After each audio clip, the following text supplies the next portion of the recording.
Bonjour et bienvenue dans la chaîne Mathématiques Science. Aujourd'hui je vais prendre et expliquer une nouvelle vidéo qui est une vidéo donc en sciences de vie de la Terre et plus précisément une vidéo sur le thème numéro 3, le corps humain et la santé, et donc une vidéo dans laquelle nous allons commencer par parler de la puberté.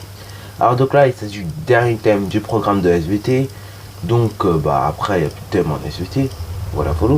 Donc du coup voilà voilà, ce sera le dernier chapitre quoi de ce thème là, du thème numéro 3. Donc du coup là on va parler un petit peu de tout ce qui est entre guillemets reproduction.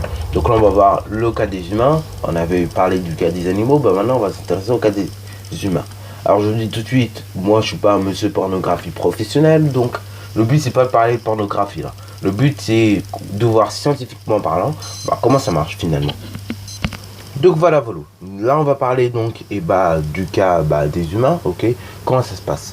Donc on va s'intéresser déjà à la puberté, qui est un moment assez particulier. Alors la puberté, souvent on le confond avec une autre définition qui est l'adolescence. Alors on va rappeler vite fait ce que c'est que l'adolescence. L'adolescence en gros c'est le palier intermédiaire entre l'enfance et l'adulte. En gros pour faire simple, l'adolescence c'est le passage. L'adolescence pour faire simple c'est le passage de l'enfance à l'adulte, ok, voilà voilà. Alors bien évidemment on parle de l'état adulte, parce que voilà voilà, tout simplement c'est un état d'être adulte, comme c'est un état aussi d'être enfant, ok, voilà voilà. Bon alors par contre qu'est-ce que c'est que la puberté? La puberté c'est un processus qui se déroule durant l'adolescence justement, et donc la puberté c'est un processus qui est marqué par par plusieurs modifications que sont le physique, donc des modifications morphologiques on peut dire, après par des modifications physiologiques oui, que sont le fonctionnement, et puis ensuite les comportements, ok.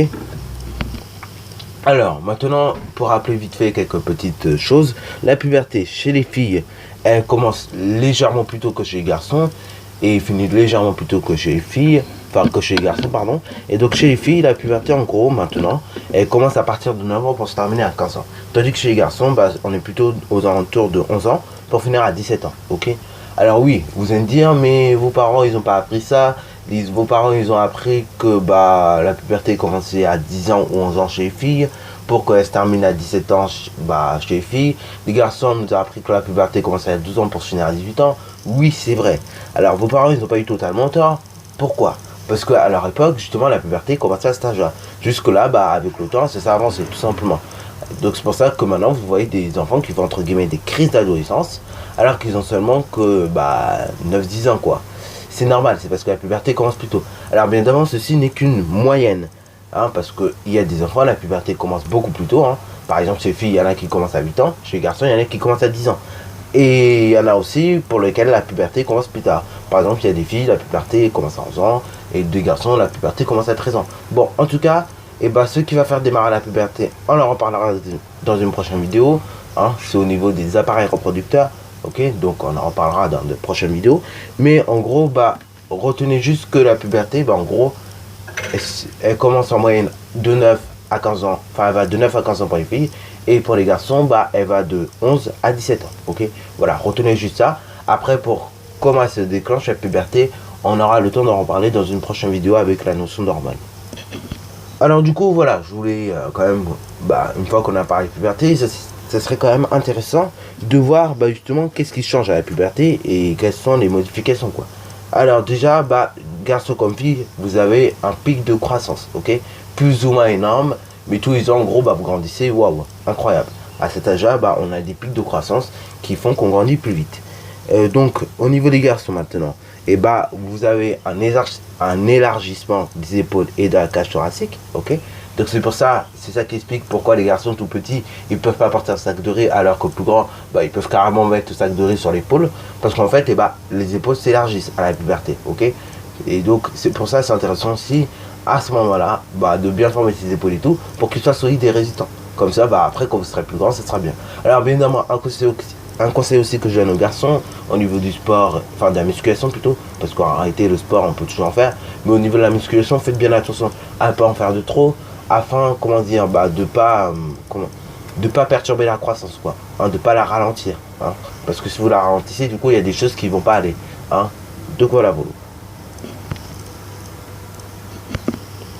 Bon, au niveau des filles, par contre, il y a le développement de la poitrine, ok.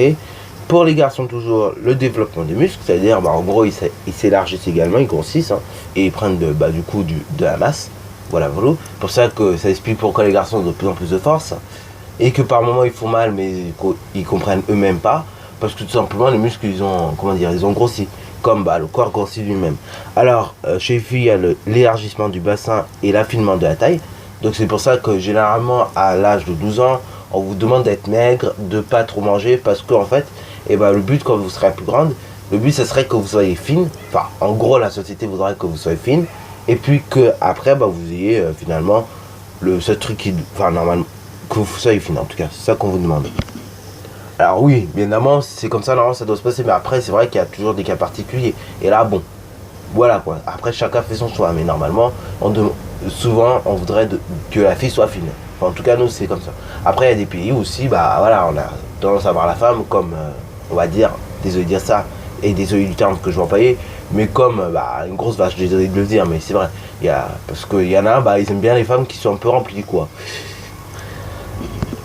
Enfin bref, voilà.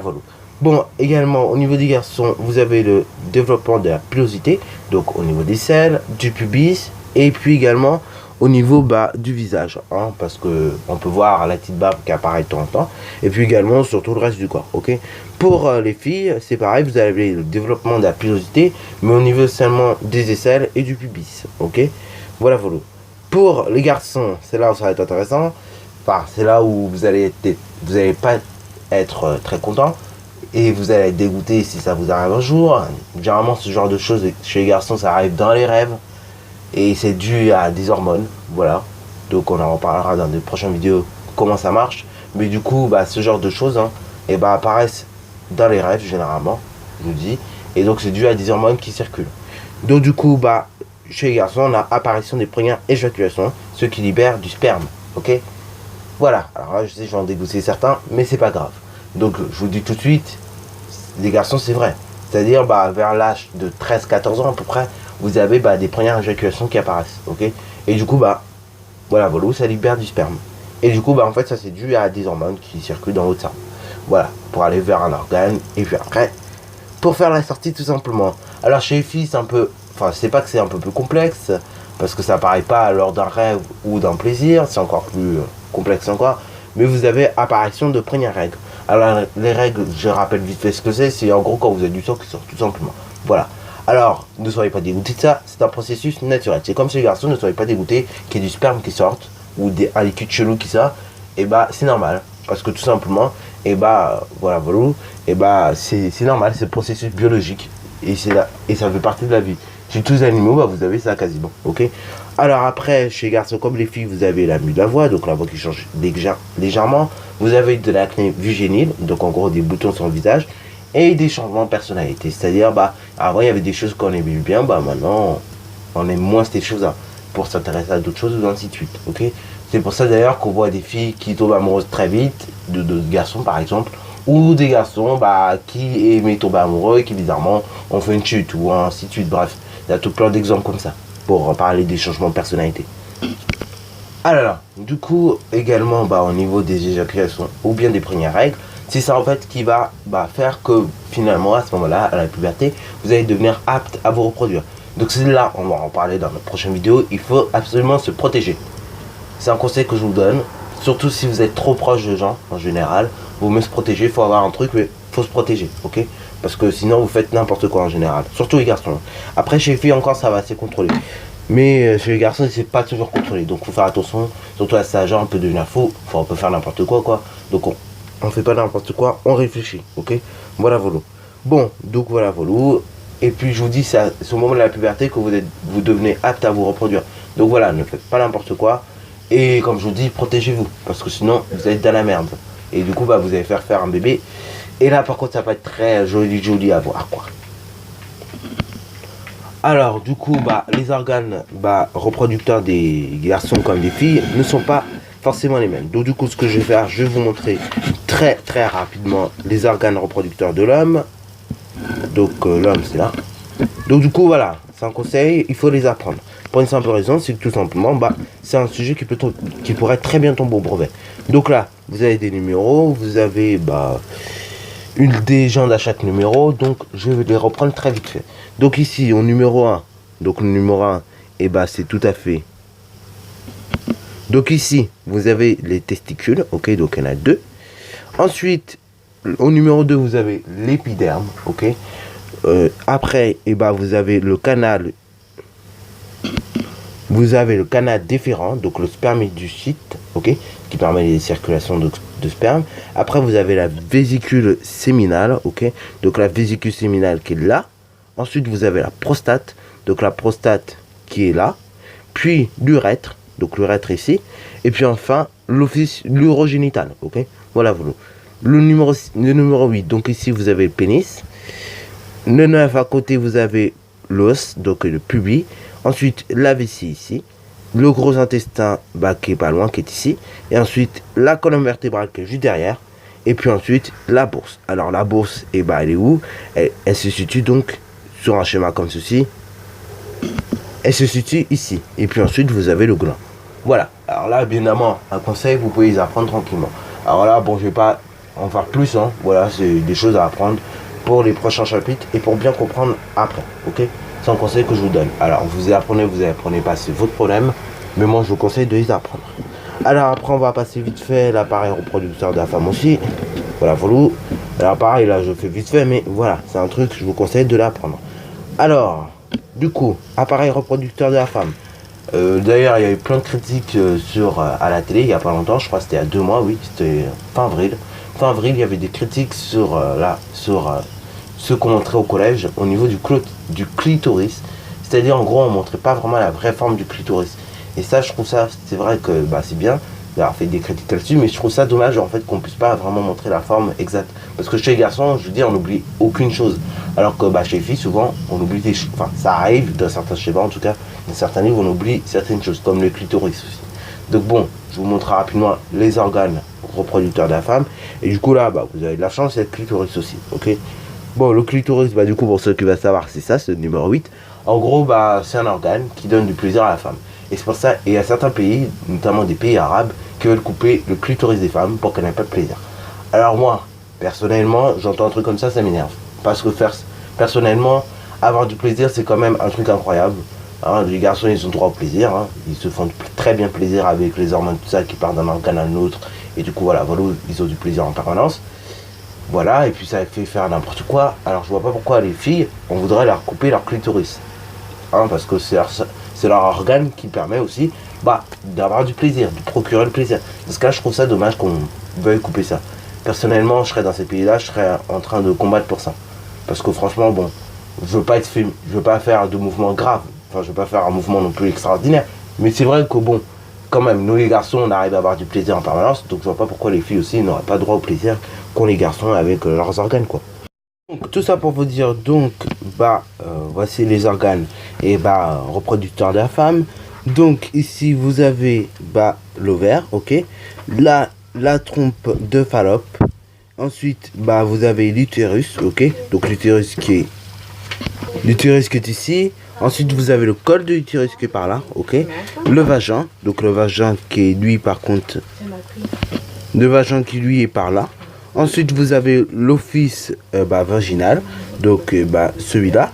Ensuite, vous avez les lèvres qui sont ici. Et donc le clitoris que je vous parlais tout à l'heure qui est ici en fait, à côté des lèvres. Donc vous avez les lèvres qui sont les grandes et les petites. Puis ensuite vous avez le gros intestin. Donc le gros intestin qui est ici, la colonne vertébrale comme chez les hommes, le pubis, ok, qui est ici. Ensuite la vessie pas très loin, donc la vessie qui est ici. Et puis ensuite pour terminer vous avez la vulve. Donc la vulve, c'est toute cette partie là, ok. C'est le clitoris avec les lèvres, ok. Voilà. Et puis ensuite on vous a détaillé vite fait un ovaire, ok. Enfin un utérus, ce qu'il y a. Vous avez ici la cavité utérine. Ici, un truc que l'on va parler après par la suite, qui se détruit lors des règles, la muqueuse utérine. Et ici, donc, vous avez la paroi musculaire de l'utérus. Donc ici, paroi musculaire. Ici, vous avez la cavité utérine, pardon. Et après, vous avez la muqueuse utérine qui se détruit à chaque règle. Et donc du coup, voilà, pour la puberté également, vous avez des caractères sexuels secondaires qui vont se développer et qui vont faire que vous aurez des changements de personnalité. Voilà. Et donc du coup, ça va vous permettre de différencier les sexes et donc de différencier ce que c'est un homme d'une femme, ainsi de suite. Sur ce, la vidéo est terminée. Donc si tu as bien aimé, n'hésite surtout pas à la liker, commenter et bonne reste à toi en mathématiques et en sciences.